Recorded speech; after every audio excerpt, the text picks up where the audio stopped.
Hello and welcome back here. I just did a post on Facebook a couple of days ago, actually going back to the end of November, and essentially the question was, what do you find most difficult in the snow plowing business? I got the computer right here. I'm just gonna read out some of these comments that people have been saying. We got 104 comments. I'm definitely not going to be able to get through all of them, and some of them are similar to the next. But I'm just going to try and touch base on, I guess, just my opinion on the concerns that some of you guys are having and how you might be able to look at doing it a bit differently.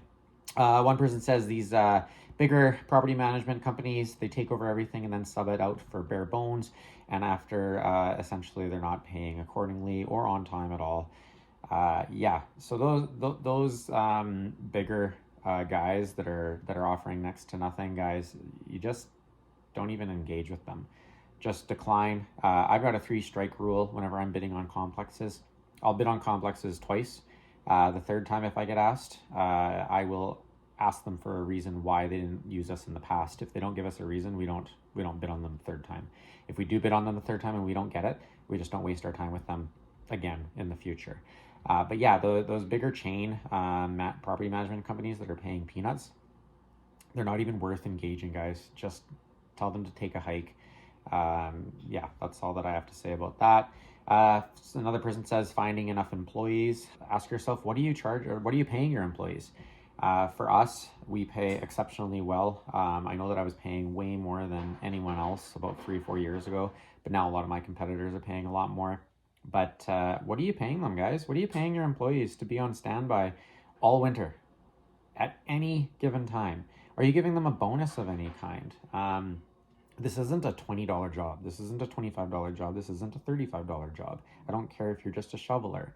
You should be paying your employees very well because, again, if you're charging properly, it is quite lucrative. Therefore, you should be passing on some of the money to your employees. Let's move on. Um, do, do, do. Taking that first step outdoors at 1 a.m. into a blizzard with a warm bed behind you. Yeah, I really got no advice for you on that one. I mean, I think we all agree sometimes it sucks to get up in the middle of the night. One guy says repair and maintenance and good help. Pretty much everything about the snow is a problem. Yeah, it's a battle, guys. Repair and maintenance is a non-stop issue with anyone. Doesn't matter what year your trucks are. You could buy a brand new truck. If you're only going to keep it for a year, sure, you're probably going to go a whole year without any issues.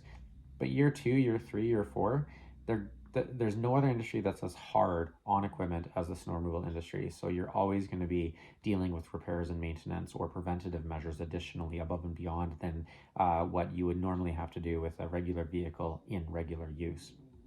Um, yeah, if you're pretty much upset with everything about the snow removal industry, then either you're just not doing it right, guys, and you're really at your wits' end and you're about ready to pull the pin and leave, or you can start doing things properly and make it something that you are more passionate about because you're able to get compensated for the extra repairs, maintenance, and work that is required in a snow removal industry.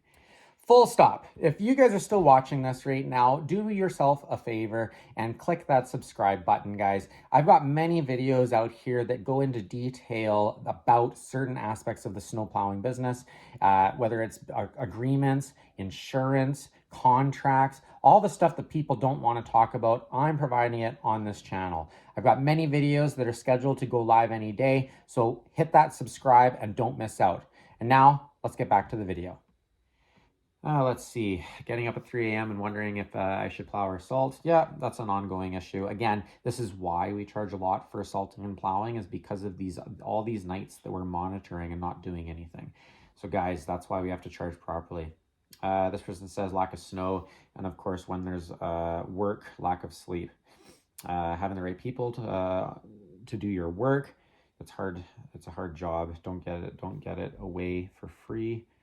Very dangerous. The typing's a bit weird, but yeah, lack of snow, guys. If you're trying to charge as a per service with a lack of snow, that's where you might want to kind of conglomerate your types of services, whether it's a contract, seasonal, or a per service type thing.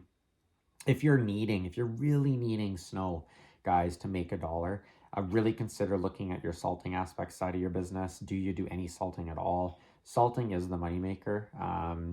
It definitely is, and it is also what helps keep your premiums low for your insurance. So if you don't do any salting, you're considered high risk, and that's why your insurance might be getting higher. Salting is definitely a great revenue stream for anyone in the snow removal industry. As fleet gets older and newer equipment is out of reach, constant repairs, yeah, that goes back to just are you charging properly, guys? If you can't afford to throw out, like, I've got a fleet of 8 trucks. We've probably changed 5 calipers this year getting the trucks ready for this season. I mean, that's well over $1,000 in just calipers. That's not counting pads or anything like that. And I don't care. Whatever. It doesn't bug me. It's the nature of the business. I do it every year. My trucks sit all spring, summer, and I'm always forking out money for calipers every single year. It's not like you can spray calipers down with freaking oil to keep them from rusting solid or anything like that. So if you can't afford this maintenance and repairs, guys, in this very, very, very, what am I trying to say here? In this industry that really eats up your trucks, if you can't afford the maintenance and repairs, then you've really got to look at what you're charging, because you're just simply not charging enough to cover for all of that. It goes down to even like major repairs like differentials and transmissions. It's not just brakes. If you blow a transmission and you need a transmission on one of your plow trucks and you're scratching your head, how the heck can I afford to fix it? Guys, you're not charging properly. You should be getting enough money for a transmission repair if needed in one shift of your work, almost regardless of how big or small you are. Getting it to snow, yeah, I'm not gonna. A real snow removal company doesn't want it to snow. They don't care. So getting it to snow, you're probably not doing your business properly. Let's see, the amount of friends you gain when it snows, yeah, it's true. You'll get the calls sometimes and people will ask you to do it. Let's see here. My advice to that is, I mean, you can go run around and do some plowing for friends and family, but once you start getting neighbors calling you and other stuff, you just learn to say no. I mean, it's not easy at first, but as time goes on, you just learn to say no. Finding people to shovel snow, not many people wanting to do that when the temperatures are very cold. Yeah, it's true, but that comes down to paying well, guys. Again, this isn't a $25, $35 an hour job. I pay, my starting wage is essentially $40 an hour, but I pay more than that usually in the end of the day if they're gonna show up. So, and that's for a shoveler. So yeah, $40 an hour. If you're not really starting at minimum, and probably even higher now, then that's why you're having a hard time finding people. Another person saying employees that don't show up, you're not paying enough. Pay them more. Let's see. You're basically gambling with Mother Nature for a paycheck. No, you're not. No matter what, guys, you're gonna have busier winters than others, I will admit. But how you structure your business, whether you do seasonal contracts or a per service type thing, will dictate a lot of whether you get a paycheck or not. Your service area, if you know you're going to get a certain amount of saltings or plows in a year, you can just bid accordingly, and you'll know that on a bad year you're going to get 20 services out or something like that. So if you're charging properly and high enough to compensate for absolutely everything, then it doesn't really matter. In fact, I'm actually looking forward to possibly having a slower year this year. I only do a per service type charge. I'm anticipating to probably bring in around $250,000 and only going out 20 times. So I can't really complain about that. Let's see here. Cost of energy drinks. Go to Costco. Lack of sleep. You're probably understaffed. I mean, if that's constantly an issue, guys, then either you're in a really bad area where you're getting snowfall after snowfall after snowfall, and you're not having any staff to cycle in. I remember back in 2016-17, we had a very bad winter for our area on the West Coast, and one of my trucks, I only had one plow truck at that time, and it never got turned off for almost a week straight. And I only had me and another guy, and we were cycling through. I was very small back then, and we were cycling through the shifts, and I would go home and sleep, and he'd be out for, all day the next day, all night, or half the night, and then we would switch, and we would keep doing that. And that one truck in the year 2016-17, it plowed and salted the equivalent in mileage to drive from Vancouver, BC, Canada to Miami, Florida. And we just tag teamed that truck and just kept on going. It was an absolutely epic year. Definitely very hard, and a lot of people crashed and burned.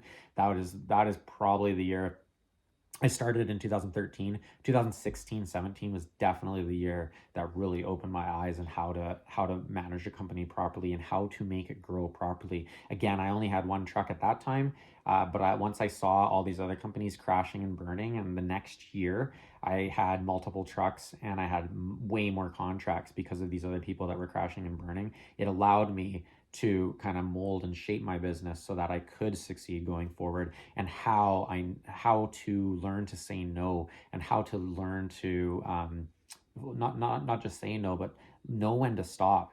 Guys, there's so many people that are greedy in this industry that will just take. Yeah, I'll take you. Yeah, I'll take you. Yeah, I'll take you. And then when it snows, they're freaking screwed.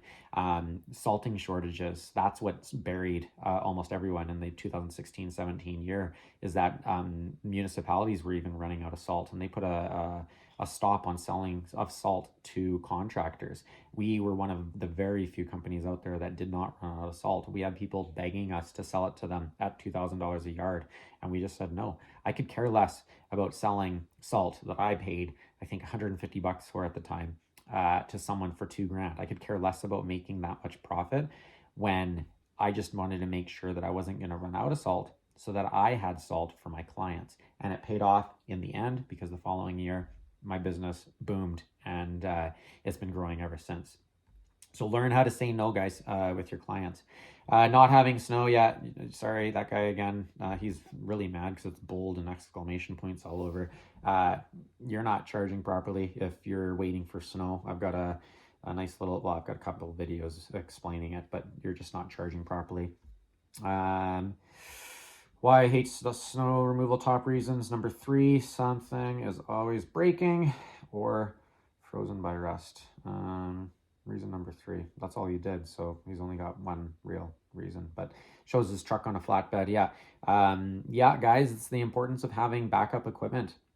I did a video not that long ago, the beginning of November, no, probably late November actually, about the first salting night, and how one of our backup trucks broke. And it was the backup, thank goodness. So we just rotated a new truck or a different truck in for as a backup, and everything worked flawlessly. But if you're into this industry long enough, and it probably won't take that long, probably take just that first year, you will experience breakdowns, and how you are going to handle those breakdowns in the heat of the moment, because it always happens when you're using the trucks, and it always happens in the middle of the night, and no one's open. So how much extra equipment do you have? How much extra parts do you have? And how much knowledge do you have for trying to fix your own equipment in the middle of the night when no one's open to help you out? That plays a role in your success. 4-inch trigger is wondering why the lot isn't cleared. Yeah, first of all, get rid of your 4-inch trigger and implement a 2-inch trigger. And then, yeah, you're still going to get in customers calling you and asking, hey, my snow, my lot has snow on it. Where are you? And like, you just have to be completely honest with the clients. If it's not quite deep enough to plow, you just tell them that, hey, we were on site. Here's a picture of a ruler in the snow. It's not 2 inches. It may be now. We're not sure, but we're doing our rounds. Regardless, you should have a response time in your contract, because just because it hits 2 inches, guys, doesn't necessarily mean that you need to clear it.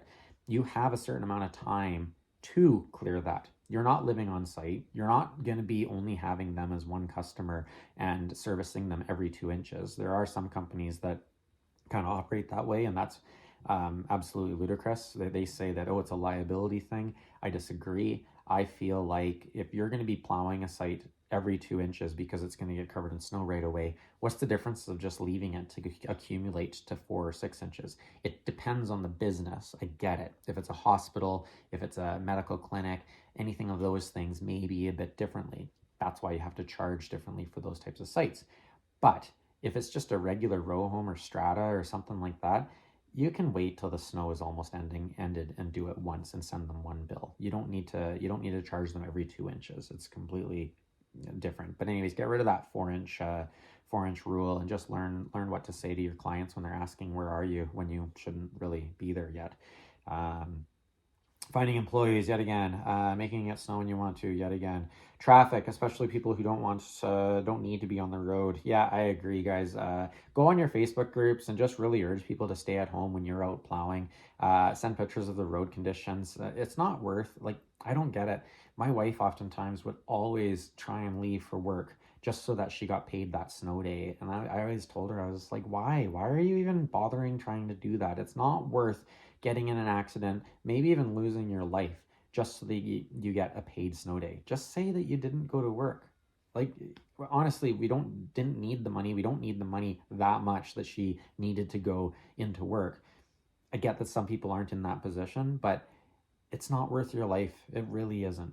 Maybe if you work for a small business, maybe you can ask if there's a way that you can make it up, work on the weekend or something like that. But in the end of the day, if you have to commute into work, guys, it's really not worth it on some of these days. Let the professionals get out there, let them clean up the roads, and yeah, that's kind of all that I have to say about that.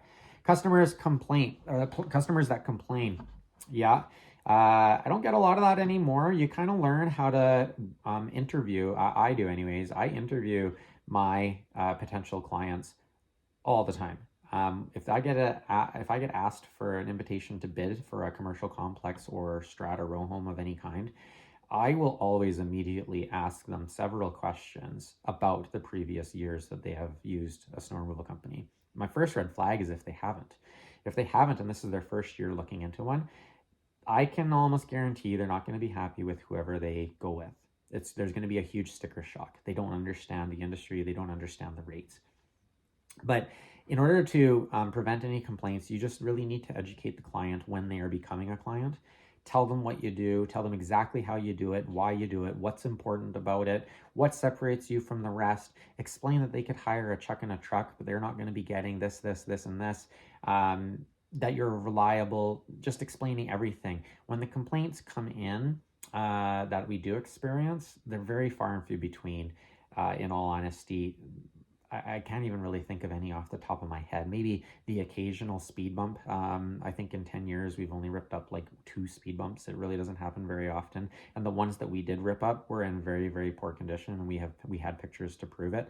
So we just sent the pictures in beforehand and that we took beforehand and sent them in. And we said, look, this speed bump was in pieces already. If you think that a 4,000 pound truck with 2,000 pounds of salt and a 1,000-pound salt plow on the front is gonna not disturb this broken up asphalt, you got another thing coming. It's not gonna happen. So how to handle those complaints is definitely starts at the beginning when you gain those customers. Don't just take anyone that you are willing to take on or that's willing to go with you. Weed them out.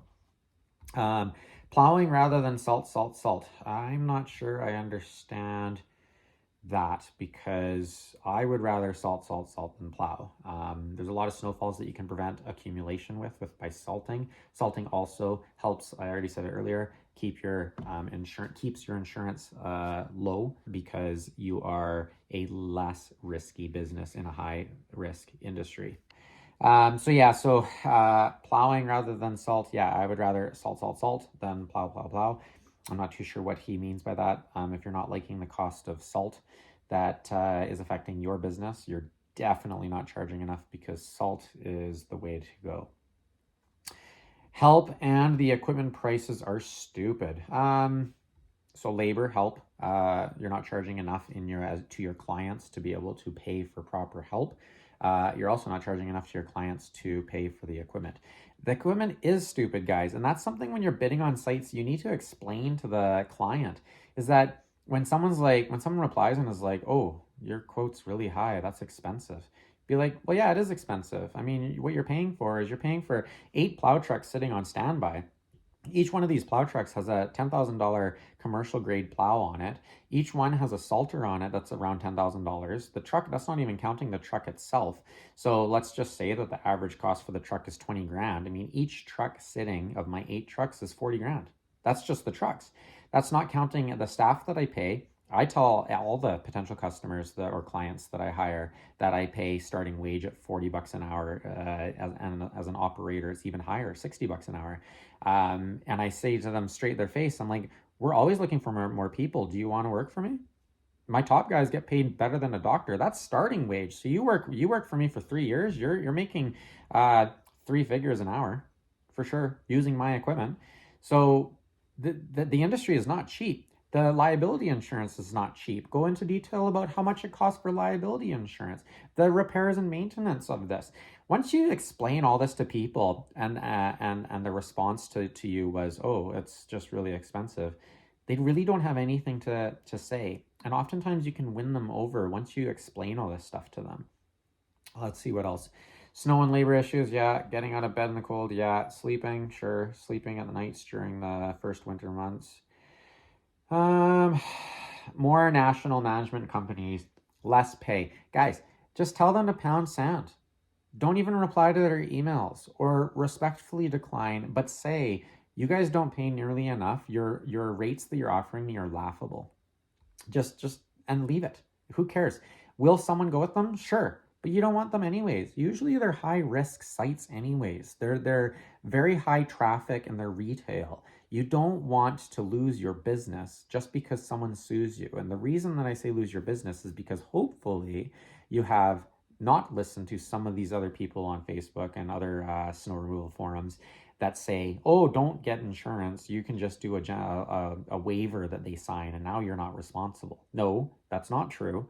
That does not work that way. Get your liability insurance and you can do the snow removal. However, if you get sued, some liability insurance companies will never insure you again. So you got to also pick and choose. You can't just hide behind your insurance company and say, oh, well, I'm protected. Yeah, you are, but you still might kiss your company goodbye once you get sued and you can't find someone else to insure you. Late nights watching the storm, yeah. In the Pacific Ocean, yeah, I agree. For the Midwest, anyways, he's from the Midwest. He watches the Pacific storms in the ocean. Yeah, learn to watch the weather, guys. And it is watching the weather because you can tell, at least for us, anyways. We're just north of the border in British Columbia. I watch the weather coming up from the States all the time. I watch the weather coming from the Pacific Ocean all the time, and you can really figure out with experience just how and where the snow is going to start and hit, and where is going to get heavier than other areas and stuff like that. So learn to watch Doppler radar, and other weather meteorologists, because you definitely know if you've been in this industry long enough, you can't trust very many meteorologists, and you're kind of just pooling all the information from all of them. Property management companies, yeah, you're going to learn the good ones and the bad ones. The days that don't snow, forecasts always being wrong, people. Oh, there's even more comments. We're starting to repeat ourselves, guys. Cost for repairs. The checks, guys, if you're having issues getting payments, you're wanting to weed out these people. You need to have a rule in your agreement that you can apply late penalty. You should not be waiting very long for payment. Yes, 30 days is typically the norm, but you need, and it's a business, guys, you have to be sending them reminders. You can't just go and think, oh, I sent them an invoice. Oh, it's been 3 months. No, you got to send them reminders, and you got to tell them, hey, this isn't acceptable. I'm providing you top-notch service. You guys are not stranded due to snow or ice or anything. The environment on your site is safe. I deserve to be paid on time. If that's 30 days, that's fine. I'm understandable to that, but I need to be paid on time. You will not get paid quicker than 30 days for commercial or retail. Yes, it can happen, but don't expect it. I actually have several clients that pay me within like 2 days from sending the invoice. It's awesome. But again, with them being commercial, that's not normal, so don't expect that. Last little bit here, lack of snow. One guy just doesn't like snow plowing. Maybe you should start a painting business. It's probably more profitable for you anyways. Getting the weather to cooperate, employees pay more, charge more, pay more. It's a direct correlation, guys. Don't be greedy. Don't charge more and not pay your staff more. My top guys get paid better than a doctor, so you know what? If you're having troubles finding employees, that's why. Finding reliable sidewalk crew with good work ethic, pay more. Getting paid. Yeah, learn to weed out your clients. Again, so this question was just a generic question for the most part.